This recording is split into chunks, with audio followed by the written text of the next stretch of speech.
오늘 하나님 말씀은 시편 25편 말씀입니다. 저희가 전장을 보는데요. 먼저 1절부터 3절까지 교독해서 저희가 보도록 하겠습니다. 1절부터 3절입니다. 여호와여, 나의 영혼이 주를 우러러 보나이다.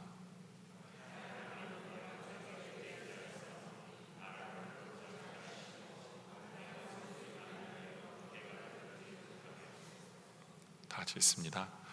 주를 바라는 자들은 수치를 당하지 아니하려니와 까닭 없이 속이는 자들은 수치를 당하리이다. 아멘. 이 시편 25편은 알파벳 순서에 맞춘 노래입니다. 보통 이제 시편이 22절까지 있으면요, 히브리어의 알파벳 숫자입니다. 히브리어 알파벳이 알렙, 베트, 긴멜 이렇게 나가는데요. 그 모든 1절은 알렙으로 시작하고 2절은 베트로 시작하고 이렇게 시를 일부러 쓰는 거예요. 그러니까 영어로 말하면 1절은 항상 첫자가 A로 시작하는 단어를 쓰고요, 2절의 첫자는 B로 시작하는 단어를 쓰는 것 같습니다. 한글로 말하면 1절의 시작은 기역으로 시작하고 2절의 시작은 니은으로 시작하는 단어를 꼭 써서 그 알파벳에 맞추어서 시를 쓰는 방식이 바로 시편 25편과 같은 그 시입니다. 근데 이 시는 원수, 죄악, 환난 등이 등장하는 탄식 시이고요, 또 이 기도는 아주 개인적인 기도 시입니다. 1인칭이 나라는 단어를 써서 내가 하나님 앞에 기도하는 그러한 부분입니다. 그런데 시편 기자는 바로 내가 환난당하고 내가 어려움에 있고 그러나 내가 소망을 가지지만 이스라엘을 대표하는 또 시이기도 합니다. 다시 말해서 이스라엘의 대표로서 기도하는 시다라고도 볼 수 있어요. 그래서 철저하게 개인적인 기도이면서도 공동체 속에서도 이 기도가 함께 되어지는 기도입니다. 그래서 22절 같은 게 보면 하나님이 이스라엘을 그 모든 환난에서 속량하소서라고 이스라엘로 마치는 것을 보면서 이것이 공동체적인 어떤 탄식시다라고 볼 수 있습니다. 근데 이것이 정말 탄식시이지만 이 시가 알파벳 순으로 배치되었다는 것만으로 보면 이 탄식이 승화하고 있음을 우리에게 보여줍니다. 이렇게 말하면 좀 뭐하지만 단어 놀이를 하고 있다라는 것은 마음의 여유가 좀 있다라는 거 아니겠어요? 그렇죠? 굳이 단어를 셀렉트할 때 그 알파벳 순서에 맞춰서 단어를 셀렉트하고 있다라는 것은 어느 정도 이미 슬픔을 극복하고 있는 상황이다라고 볼 수 있어요. 탄식은 탄식이지만 이들은 이 시를 쓴 사람은 소망을 보고요, 또 위로도 받고 있으면서 시를 쓰고 있다라고 보게 됩니다. 이스라엘 백성들은 참 고난을 많이 겪은 민족입니다. 우리나라 사람이 한 많은 민족이라고 이야기하는데요, 이스라엘 백성들도 참 많은 고난을 겪은 민족입니다. 그래서 그런지 이스라엘 백성들은 이 시를 통해서, 이 노래를 통해서 참 많은 위로를 받고 아픔을 달랩니다.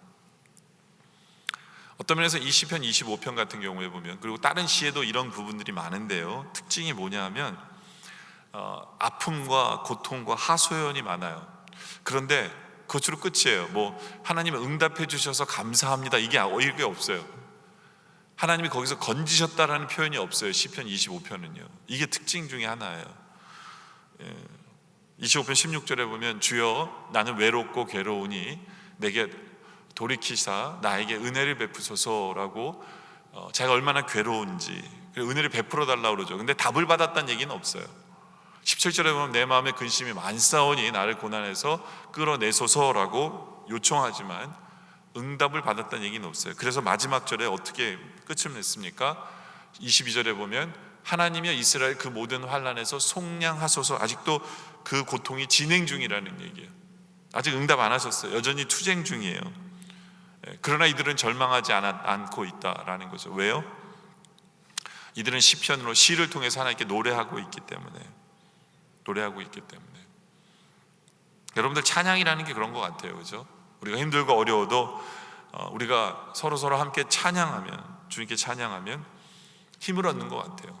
예전에 우리 어머니들이 그러셨던 것 같아요. 예전에 우리 권사님들이 이렇게 뵈면 참 힘든 삶을 사는데요, 버스나 이런 거 같이 타시잖아요. 그러면 찬양을 계속해서 같이 부르세요. 같이.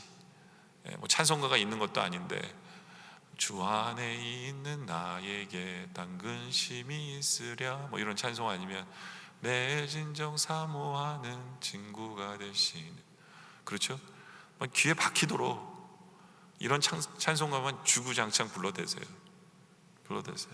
처음에는 저게 연세 드신 티가 내려고 그러나 왜 저러시나 했는데, 지금 생각해 보면 바로 그분들의 찬양이 하나님 앞에 탄식하는 소리였고, 또 그것을 통해서 힘을 얻고 다시 한 번 더 주님 앞에 소망을 갖게 하는 것이 이 찬양의 위대함이 아닌가라는 생각을 해봅니다. 시편 기자도 마찬가지고 이스라엘 백성들의 이 시를 통해서도 마찬가지입니다. 이 시편 25편은 첫째는 고난과 원수들에 대한 이야기로 가득 차 있습니다. 솔직히 이 시를 쓴 다윗 왕은 권력을 가지고 있는 사람이 왕이에요. 그렇지만 왕이지만 그는 참 힘들었어요. 원수도 많고 배신도 당했고요, 미움으로 가득 차 있는 시라는 것을 보게 돼요. 왕이었지만 참 왕이 되기까지도 힘든 인생을 살았고요, 왕이 된 후에도 자기 아들에게 배신당하고 자기 신하들에게 배신당하고, 그렇죠? 전 요즘 이렇게 신문을 보면, 아니면 뉴스를 보면 그런 생각해요. 참 박근혜 대통령도 참 안 됐다라는 생각을 해요. 물론 잘못한 게 많겠죠. 근데 왜 안 됐다고 생각하냐면, 참 그 밑에서 일하는 사람은 의리도 뭐도 없구나, 이런 생각이 들어요. 그렇지 않아요? 예? 대통령이 시켜서 그랬어요라는 그런 말들을 그렇게 쉽게 할까? 예? 좀 의리도 없고, 이것이 요즘 시대의 사람들의 모습이 아닌가. 서로 물고 다른 사람을 죽이고 내가 살려고 어떻게든지 그냥 하는, 처음에는 어떻게 시작한지 몰라요. 동지로 시작했고 형제로 시작했고 뭐 의형제로 시작했고, 근데 결국에는 서로 끌어내리고 서로 배신하고, 이것이 요즘 시대의 사람들의 모습이 아닌가라는. 다윗의 시대도 마찬가지였던 것 같아요. 다윗 왕에게도 마찬가지였던 것 같아요. 그러다 보니까 다윗은 저절로 이런 고백을 하는 것 같아요. 16절에 주여 나는 외롭고 괴로우니, 그러니까 내 옆에 아무도 없다는 거예요. 왕인데도 불구하고, 또 아내를 그렇게 수없이 뒀는데도 불구하고 외롭다라는 거죠. 또 내 마음에 근심이 많사오니, 그렇죠? 18절에 나의 곤고와 환난을 보소서. 내 앞에 환난과 곤고가 많다, 피곤하다. 권력을 가진 왕이지만 나중에는 또 왕궁에서 쫓겨나기까지 하고 죽음의 위협을 받고. 그런데 이런 것도 참 힘들지만요, 다윗을 참 힘들게 했던 것 중에 하나는 2절과 3절에 보면 나의 하나님이여 내가 주께 의지하였사오니 나를 부끄럽지 않게 하시고 나의 원수들이 나를 이겨 개가를 부르지 못하게 하소서. 주를 바라는 자들은 수치를 당하지 아니하려니와 라는 수치라는 단어가 나오고요, 부끄럽게라는 단어가 나옵니다. 다윗이 가장 힘들어하는 부분이 이 부분이었었던 것 같아요. 육체적인 고통, 어떤 배신, 일이 잘 안 풀리는 거, 이런 것도 많지만 다윗이 힘들었던 중에 하나가 수치예요. 하나님의 이름으로 살아가는 사람이기 때문에 하나님의 영광을 가릴까라는 그러한 생각, 그러한 수치, 이것이 다윗이 제일 고민했던 부분 중에 하나였던 것 같아요. 그래서 20절에 본 다윗은 이런 고백하죠. 내 영혼을 지켜 나를 구원하소서. 내가 주께 피하오니 수치를 당하지 않게 하소서라고 또 고백합니다. 수치를 당하지 않게 해달라고. 물론 3절에는 이런 고백하죠. 주를 바라는 자들은 수치를 당하지 아니하려니와 라고 얘기합니다. 까닭없이 속이는 자들은 수치를 당하리이다 라는 거예요. 여러분들, 우리 믿는 성도들은 하나님의 영광, 수치, 이것을 분명히 생각해 봐야 돼요. 우리의 삶의 모습이 어떠한가? 우리의 삶의 모습이 하나님께 영광을 돌리고 있는가? 우리의 삶 속에 수치를 당하는 그러한 모습들이 없는가? 다윗이 이런 고난과 아픔 속에서 수치에 대한 고민을 하다 보니까 당연히 다음 묵상으로 나오는 거예요. 그게 뭐냐면, 이게 내 죄 때문이 아닐까라는 묵상이 나오죠. 그렇죠? 그래서 7절에 보면, 25장 7절에 보면, 여호와야, 내 젊은 시절의 죄와 허물을 기억하지 마시고 라는 고백을 합니다.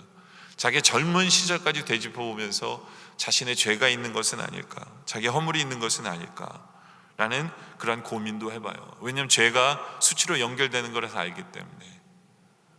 그러니까 다윗은요, 외롭고 곤고하고 피곤하고 힘들고 어렵고 수치까지 앞에 있고, 그렇죠? 이제는 그 죄에 대한 그 죄책마저도 자기를 가만 내버려 두지 않아요. 근데 어떤 면에서 다윗이 제일 힘들었던 것 중에 하나가 뭐냐라면, 그러다 보니까 이제 어떻게 해야 되는지 모르는 게 제일 힘든 것 같아요. 막다른 골목에 서 있는 것 같은 그러한 느낌. 막다른 골목에. 그래서 이리로 가려고 해도 두렵고 저리로 가려고 해도 두렵고, 그렇죠? 자기 아들이 자기를 배신했어요. 어떻게 할까요? 자기 아들을 죽일까요? 죽이고 이겼다고 좋아할까요? 아니면 져야 되나요? 뭐 어떻게 하는 거야? 어떻게 해야 될지 모르는 거죠. 우리가 이 세상을 살아가면서 우리 인생이 그럴 때가 있어요. 그렇지 않으세요? 여러분들 지금 가고 있는 그 길이 하나님의 뜻이라고 확신하며 가세요? 여러분의 뜻에 이렇게 보이세요? 아, 이게 하나님 원하시는 길이구나 하면서 그렇게 으쌰으쌰하며 가세요? 아니면 보이지 않습니까? 무슨 우리 앞에 어떤 어려움이 없어도, 어떤 힘든 일이 없어도 여러분들은 제대로 지금 가고 있는 것 같으세요? 다윗이 어떤 면에서 그런 상황이에요. 다윗이 저 어떻게 해야 되느냐, 어떻게 해야 되느냐, 어떻게 해야 할까, 무엇을 어떻게 해야 될까. 그런데 이런 상황 속에서 다윗은 한 가지 결론을 내려요. 나는 이렇게 살리라. 이게 다윗의 위대한 점 같은데요, 그게 두 번째 포인트인데 뭐냐면 하나님과 친해지기로 합니다. 하나님과 친해지기로 해요. 다윗은 자기의 인생이 막다른 골목이고 어디로 가야 될지 모르는 그런 상황 속에서 다윗은 이제는 하나님과 친해져야 되겠다. 이게 다윗의 결론이에요. 그래서 1절에 어떻게 시작합니까? 여호와의 나의 영혼이 주를 우러러 보나이다 라고 이렇게 시작합니다. 주님을 우러러 봐요. 주님을 우러러. 여러분들, 영혼이라는 것은 사람에게 제일 소중한 부분이에요. 많은 사람들은요, 많은 경우에 다른 사람들이 말을 할 때 건성으로 들어요. 귀로는 듣는 것 같지만 생각은 딴 곳에 가 있는 경우가 많아요. 그런데 내 영혼이 주님을 우러러 본다는 것은 뭐냐면 모든 생각을 중지하고요, 온 신경을 다 집중해서 하나님의 말씀에 내 귀를 온통 기울이겠다라는 거예요. 언제 우리가 이렇게 됩니까? 인생에 있어서 위기를 당하거나 중대한 궤도 수정을 할 필요가 있는 그 시기에 우리는 귀를 쫑긋 세우고 주님의 말씀에 귀를 기울이며 주를 우러러 봅니다. 다윗은 이렇게 하겠다라는 거예요. 이렇게 결단하는 거예요. 주님을 우러보겠습니다. 근데 왜 다윗은 왜 이렇게 살까요? 왜냐하면 다윗의 삶 속에는 아주 중요한 원칙들이 몇 가지가 있어요. 그게 뭐냐면, 첫째는 내 인생을 가장 정확히 아시는 분은 하나님 한 분이라는 걸 믿기 때문에 하나님만 우러러 보겠다는 거예요. 하나님만이 정확히 아시기 때문에. 나는 내가 한 번도 살아보지 않은 인생을 나는 살아가고 있기 때문에 그 처음부터 끝까지 모든 길을 알고 계시는 분은 우리 하나님밖에 없기 때문에 나는 하나님의 인도함을 받아야만 한다라고 생각하기 때문에 다윗은 하나님을 우러러 본다라는 거예요. 여러분도 우리가 이렇게 살아가다 보면 뒤에서 자꾸 우리를 잡아 당기는 게 뭔가가 이렇게 느껴지지 않으세요? 아니면 가던 길이 막히고 어려움이 생기지 않으세요? 그러면요, 어떤 분은 더 미친 듯이 또 쑤셔다녀요. 더 이렇게 열린 길을 찾느라. 우린 그게 답이 아니에요. 하나님의 뜻이 있으시구나 라고 생각하고 방향을 수정할 시간이에요. 방향을 수정할 시간이에요. 하나님 일부러 잡아 당기시는 거예요. 방향을 바꾸라고. 그리고 다윗에게 두 번째 원칙이 있었는데 그게 뭐냐 하면요, 다윗은 어떤 주님을 위해서 일을 하는 것에 빠지기보다는 하나님을 바르게 믿는, 바로 믿는 것을 원하신다는 것을 알아요. 그러니까 하나님은요, 일보다는 관계를 더 중요시 여기시는 분이라는 것을 다윗은 원칙으로 알고 있었어요. 그 자신의 삶 속에서 그대로 살아요. 여러분들, 우리가 일 중심으로 사는 것은 그건 노예예요. 노예가 일 중심으로 사는 거예요. 우리는 결코 하나님 앞에 노예가 아니에요. 네? 우리는 자꾸 일에 몰두하면서 하나님과의 관계를 소홀할 때가 너무 많아요. 우선순위가 잘못될 때가 너무 많아요. 그때 하나님 다시 뒤에서 잡아 당기세요. 야, 다시 시작, 돌아와, 수정해. 다윗은 일 중심으로 사는 사람이 아니었기 때문에 주님을 우러러볼 수 있었어요. 그리고 또 다윗이 주님을 우러러본다는 것은, 그 우러러본다는 그 삶 속에는 원칙이 있어요. 그게 뭐냐면 공백의 시간을 좀 갖겠다라는 원칙이에요. 여러분들, 우리 인생에 있어서 어떤 공백의 시간을 갖는다는 건 아무 일도 하지 않겠다는 얘기가 아니에요.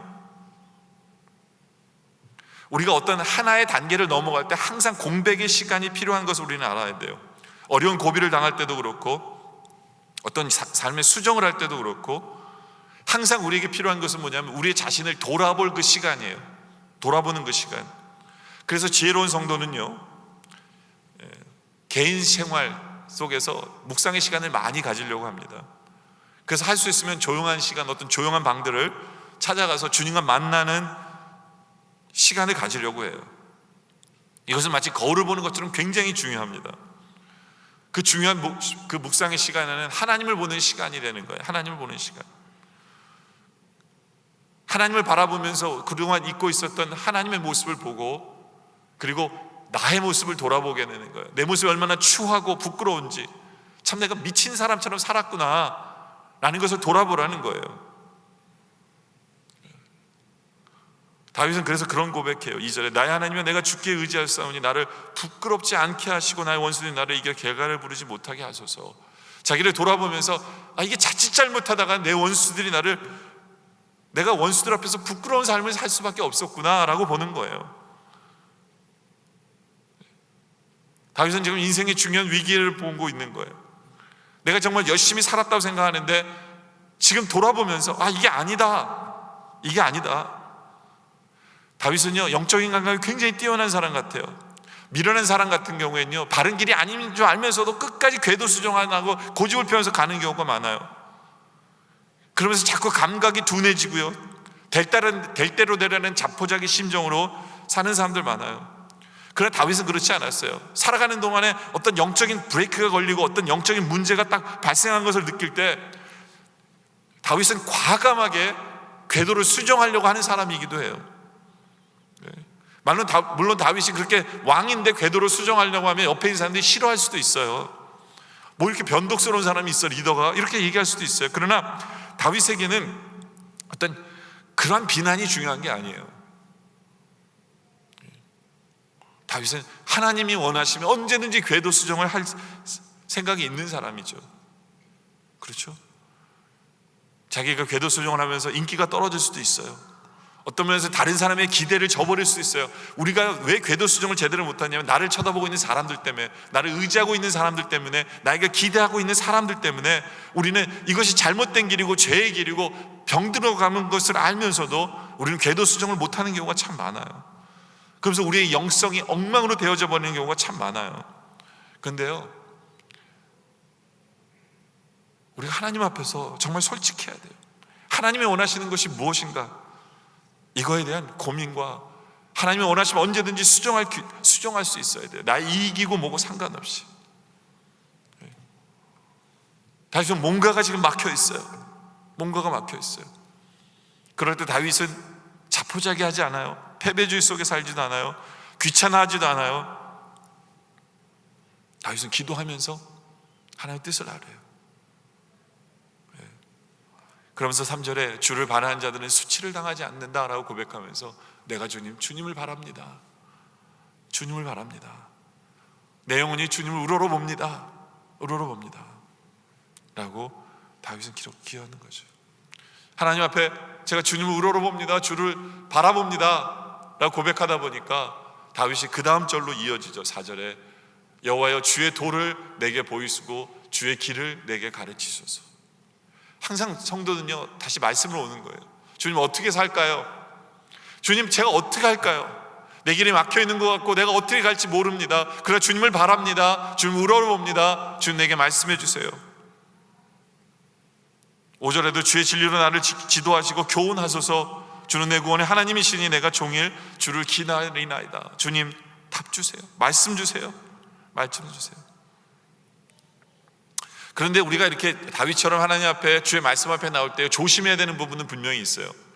그게 뭐냐면 많은 분들은 말씀 앞에 나오면서 왜 말씀 앞에 나옵니까 물어보면 안전하게 살고 싶어서 나오는 사람들이 많아요. 마치 내가 주의 뜻을 따르면 내 삶이 안전할 거라고 착각하는데 절대로 그건 아니에요. 여러분들 안전하기 위해서 말씀 앞에 나오는 건 절대로 아니에요. 우리 믿음의 선배들 하나님 말씀으로 부르실 때 그들은 안전하지 않았어요. 갈대 우르에서 살 때 거기가 더 안전했어요. 근데 갈대 우르에서 부르셔서 가나안으로 부르신 것 절대로 안전한 거 아니에요. 모세 같은 경우에도 마찬가지예요. 광야에서 그를 부르실 때 그는 더 위험한 곳으로 애굽으로 부르시는 거예요. 우리가 안전하기 위해서 말씀을 구하면 여러분들 말씀 소리가 안 들려요. 무슨 뜻인지 몰라요. 착각하지 마세요. 우리 하나님께서 우리를 안전하기 위해서 우리에게 말씀 주시지 않아요. 이스라엘 백성을 광야로 부르실 때, 그 말씀 주실 때 광야는 먹을 것도 없어요. 마실 물도 없어요. 그런데 하나님의 말씀이 그곳으로 가라는 거예요. 그렇죠? 그러니까 우리가 말씀을 받는 자세가 바로 돼 있어야 돼요. 그냥 우리가 주님 그냥 말씀 주세요가 아니라 편안하기 위해서, 안전하기 위해서 말씀을 받는 자세가 되면 주시는 말씀을 못 받아요. 또 많은 성도들은 말씀 앞에 나올 때 많은 소유를 목표로 말씀을 받으려고 해요. 내가 이 말씀을 받으면 내가 잘 살 거야, 내가 풍요로울 거야, 잘 먹고 잘 살 거야. 아니에요. 하나님께서는 오히려 우리에게 아무런 많은 소유가 아무 의미가 없다라고 말씀하세요. 대신에 하나님 우리에게 원하시는 것은 뭐냐면 하나님을 알아가는 것이 목표여야 돼요. 하나님의 뜻을 알고 하나님을 알아가도록 하는 것이, 그런 자세로 말씀을 받을 때 우리의 귀가 말씀이 들리는 거예요. 이러다 보니까 많은 그리스도인들이 처음에는요 목표 상실증에 걸릴 수밖에 없어요. 목표 상실증에. 그 이유는 뭐냐면 세상적인 목표도 분명치 않은 데다가 말씀을 주시는데도 이게 뭔지 헷갈리는 거예요. 그리고 믿음으로 사는 법도 제대로 모르는 것 같아요. 예?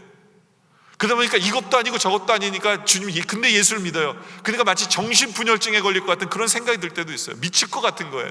도대체 하나님 나보고 어떻게 살라고 하시는 겁니까? 왜 그래요? 아직도 내가 버리지 못했기 때문에 그래요. 안전하기 위해서, 예? 많은 소유를 얻기 위해서 말씀을 받으려고 하다 보니까 이것도 안 되고 저것도 안 되고 그냥 미칠 것 같은 거예요. 또 세상 사람들은 말씀 앞에 나올 때 마치 내가 높은 자리에 서기 위해서, 세상적으로 성공하기 위해서 말씀을 달라고 하는 경우도 참 많아요. 그것도 마찬가지예요. 그것도 마찬가지예요. 오히려 우리 하나님은 우리에게 섬기는 사람이 되라고 얘기하세요. 섬기라고 얘기하세요. 우리의 섬김을 통해서 하나님은 평가 내리시거든요. 근데 우리는 높아지기 위해서 말씀 달라고 하는 경우가 더 많아요. 우리 하나님께서 우리를 평가를 내리실 때 우리가 얼마나 섬겼고 사랑했느냐를 가지고 우리 하나님 평가를 내리시는데, 하나님의 그 마음으로 말씀을 달라고 그래야죠. 그래야 말씀이 들리는 거예요. 근데 그렇지 않으면 우리는 완전히 동문서답해요. 하나님 뜻이 이해가 안 돼요. 그렇죠? 그러니까 말로는 말씀을 달라고 하는데 저도 모르는 거예요. 저도 모르는 거죠. 혹시 이것이 우리의 모습이 아닌가? 정말 우리가 하나님 뜻을 원한다면, 하나님 말씀을 우리에게 들리길 원한다면 내 뜻은 버려버리고 순전히 그 말씀을 받기를 소원할 때 하나님 음성이 들리는 거예요. 그리고 하나님의 말씀을 받는 성도들은요 자신의 죄가 생각이 나요. 그래서 7절에 여호와여 내 젊은 시절의 죄와 허물을 기억하지 마시고 주의 인자하심을 따라 주께서 나를 기억하시되 주의 선하심으로 하옵소서. 주는 선하시고 정직하시니 그러므로 그의 도로 죄인들을 교훈하시리이다 라고 얘기합니다. 죄에 대한 문제가 생각나요. 그러면서 시편 기자는 오히려 솔직하게 하나님 앞에 이렇게 얘기해요. 주님, 8절에 죄인들을 교훈해 주세요 라고 고백하는 거예요. 주님, 내 죄가 뭔지를 알려주세요. 회개할 것은 회개하고 가겠습니다. 깨닫게 해주세요. 이럴 때 또한 하나님의 말씀이 우리에게 들려지는 거예요. 그러면서 죄에 대해서 이렇게 묵상을 하잖아요. 내가 회개할 부분이 있는가, 그리고 죄가 생각이 나잖아요. 그러면 그 다음에 어떻게 연결되냐면 하나님의 성품으로 연결돼요. 하나님의 성품으로. 이게 내가 얼마나 큰 죄인인가를 알면요, 하나님의 인자하심을 찾게 돼요. 하나님의 긍휼하심을 찾게 돼요. 그래서 6절과 10절에 보면 여호와여 주의 긍휼하심과 인자하심이 영원토록 있었사오니 주 이것들을 기억하옵소서. 하나님 앞에 자기는 절대로 완전할 수 없는 것을 알아요. 그러면서 하나님의 성품을 기억해요. 주의 긍휼하심과 주의 인자하심. 10절에도 똑같죠. 여호와의 모든 길은 그의 언약과 증거를 지키는 자에게 인자와 진리라고 말합니다. 인자하심과 진리 되신 우리 하나님. 그리고 7절에는 우리 하나님은 7절 보면요, 여호와여 내 젊은 시절의 죄 허물을 기억하지 마시고 주의 인자하심을 따라 주께서 나를 기억하실 때 주의 선하심으로 하옵소서. 주의 선하심을 바라보게 돼요. 주님의 선하심을. 8절에도 여호와는 선하시고 정직하시니 라는 이 주의 성품을 바라보게 되죠. 그리고 여호와의 모든 길은 그의 언약과 증거를 지키는 자에게 인자와 진리라는 건 뭐냐면 주님도 지키신다는 얘기예요. 성실하심을 얘기하는 거예요. 성실하심을. 여러분들, 우리가 주님의 성품 앞에 우리가 나오잖아요. 그리고 주님의 성품을 바라보잖아요. 그러면서 결론적으로 느끼게 되는 건 뭐냐면 14절이에요. 여호와의 친밀하심을 고백하게 돼요. 주님의 긍휼하심과 주의 사랑하심과 주의 인자하심과 주의 성실하심과 정직하심과 선하심, 이런 모든 것으로 나를 사랑해 주시는 그분, 나를 원하시는 그분 바라보면서 주의 친밀함이라는 고백을 하게 돼요. 죄인인 나까지도 용서해 주시고 나와 가까이 하고 싶으신 하나님의 모습.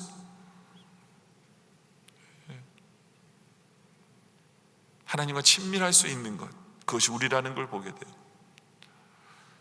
여러분들, 성경에 친밀하는 말은요, 원문으로 풀어보면 비밀을 터놓고 의논할 수 정도의 가까운 사이를 얘기합니다. 내 속에 있는 모든 생각들, 다른 사람에게 알리기 어려운 생각들, 그 모든 것을 터놓는 그 가까운 사이, 개인적인 관계를 맺어가는 가까운 사이를 친밀함이라고 얘기해요. 친구에게도 못할 말을 말할 수 있는 그 관계. 여러분들, 영어로 멘토라는 말 있죠. 멘토. 옛날에는 한 사람에게 무엇을 전수하기 위해서는 오늘날처럼 한꺼번에 대량으로 전수할 수 있는 게 아니에요. 어떤 사람이 뭔가를 전수하기 위해서 같이 살아야 돼요. 같이 살아야 돼요. 그래서 이 한 사람이 제자 한두 명밖에 거두지 못했어요. 그 기술만 전수하는 게 아니에요. 지식만 전수하는 게 아니라 아예 그 삶 자체를 다 전수해요. 삶 자체를. 그것을 멘토라고 얘기하고 스승이라고 얘기해요. 바로 우리 하나님이 그런 분이시다라는 거예요. 우리 하나님과 모든 것이 가까운 친밀한 관계예요. 다윗은 바로 그것을 깨닫는 거예요. 그리고 다윗은 그것을 소원하는 거예요. 자신의 인생의 모든 길이 막혔고 어떻게 가야 될지 모르고 배신과 원수들과 위험과 그런 모든 것이 앞에 놓인 상태에서 다윗이 선택한 그 길은 하나님과 친밀함이었어요. 하나님과 가까워지고 싶은 거예요. 세상적인 성공도 아니고 풍요도 아니고 단지 하나님과 가까워지고 싶은 그 소원. 이것이 답이에요. 이것이 답입니다. 우리의 인생에서도 마찬가지예요. 여러분들 무엇을 원하세요? 성공하길 원하세요? 돈을 많이 벌길 원하세요? 그것은 우리의 인생의 목표가 아니에요. 우리의 인생이 막혔고 어떻게 가야 될지 모르세요? 그럼 하나님을 찾으세요. 하나님과 가까워지세요. 하나님의 말씀을 귀에 귀를 기울이시고 우리의 마음을 돌아보시고 하나님을 우러러 보세요. 하나님과 가까워지기를 소원하세요. 그것이 바로 답입니다. 답이에요. 이제 말씀의 결론을 내리죠. 시작할 때 말씀드린 것 같이 이 시편 25편의 특징은요, 문제를 해결하지 못했어요. 문제가 해결됐다는 얘기가 없어요. 하나님 감사합니다, 응답해 주셔서 감사합니다, 그런 게 하나도 없어요. 그래서 22절의 결론이 이거예요. 하나님의 이스라엘 그 모든 환난에서 속량하소서. 아직도 진행 중이에요. 그러나 다윗은 이 시편의 고백을 통해서 확연하게 우리가 볼 수 있는 게 뭐냐면 하나님과 가까워졌다는 거예요. 하나님과 친밀해졌다는 거예요. 그리고 다윗은 There was enough, 그것으로 충분했어요. 그렇기 때문에 다른 결론이 필요가 없던 거예요. 우리는 다른 결론을 원하는 것처럼 원할지 모르지만 다윗은 다른 결론이 필요 없었어요. 하나님과 친해졌는데 뭐요? 그것이 다윗의 결론이에요. 다윗의 결론이에요. 더 이상 다른 게 필요가 없었어요. 이것이 바로 우리의 모습이길 원해요. 정말 우리에게 해결돼야 될 부분이 참 많을 수 있어요. 경제적인 부분, 인간관계 부분, 가족관계의 어떤 부분들 해결될 게 참 많을 줄 알아요. 그러나 가장 먼저 하나님과 친밀한, 하나님과 친해지는 우리의 모습 되어지시기를 주님의 이름으로 축원합니다. 기도드리겠습니다.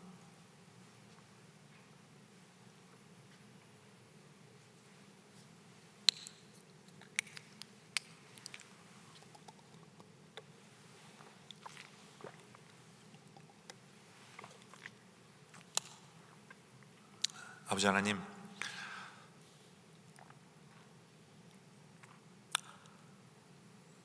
우리의 인생의 뒤에서 누군가가 나를 잡아당기고 일이 잘 안 풀리는 것 같고 답답하고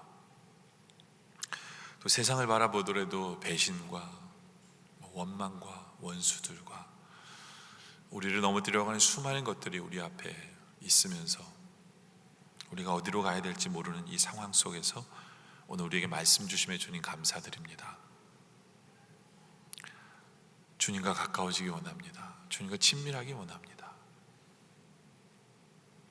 그래, 우리의 영혼이 이제 주님을 우러러 보게 하여 주시옵소서.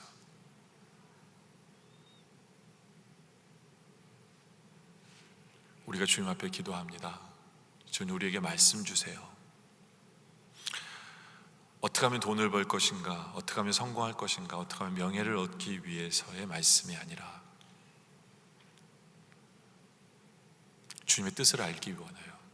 주님과 더 가까워지기 위해서요.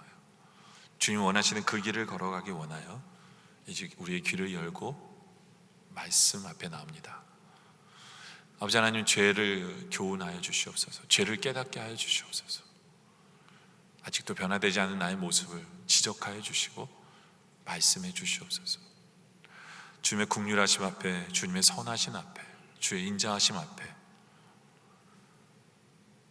주의 정직하심 앞에 이제 나옵니다.